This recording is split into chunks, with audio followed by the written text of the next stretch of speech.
Hey folks, today we're going to talk about low round count training. Let's get into it. What would a low round count training session, approximately 50 rounds every week, look like? That would be helpful. All right, so I see questions like this a lot, and this is where, hey, I want to train, limit on ammo. Pretty obvious what's going on here. People want to get better, and ammo is expensive. Like it is not an easy thing to get high quantities of ammunition for shooting. You're going to have your life kind of like centered around that activity. If you're going to be, putting in enough money or whatever that you have a lot of ammo. Most people, it's like this is a side thing, ammo is a problem, blah, blah, blah. All right. So first thing I would say is like understand your 50 rounds a week of training that you want to do, which I'll talk about that more. I wouldn't really recommend that, but that is not your training. It's just not. Like there's not enough volume there. Like that's not training. Now, what that is a good venue to pressure test your training. If you go shoot 50, maybe 100 rounds occasionally, like that would be a good test. But it's the first thing is I would say is like that is not even training, not even a little bit.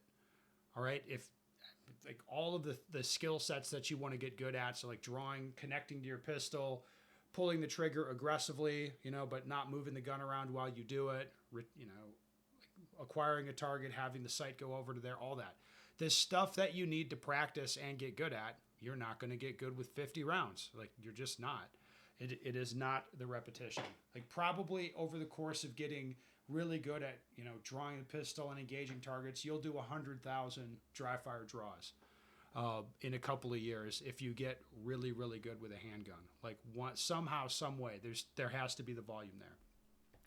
So that's the first thing. Just like understand the 50 rounds a week is not really training, but understand what you can do with that. Like I said, you can pressure test your training that you do over the course of the week. So good example, classic drill, classic test is El Presidente. We've got 3 targets out there, turn, draw, 2 on each, reload, 2 on each.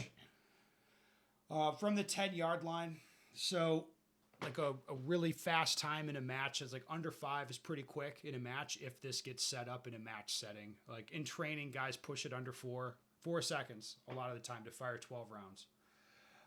All of those component skills that go into that, drawing, reloading the pistol, transitioning between targets, all those component skills get kind of tested. So you could train on all those component skills, and then part of your weekly 50 round thing would be hey, just set that up and just shoot that once, record the score, and then sit there and really analyze it, really think about it, video it, like give it a lot of consideration, and then spend the rest of your ammo like doing similar things, like where you're testing yourself on these skills, being very observational with what's happening. And then again, you're going to go back and do dry fire to actually get good. So sorry, I know this kind of ducks the question, but you guys have got to understand that the way that you actually practice is dry fire. Like that is the way you practice, especially when we're talking about 50 rounds a week. Like understand that's not training, at least not the way we're talking about it.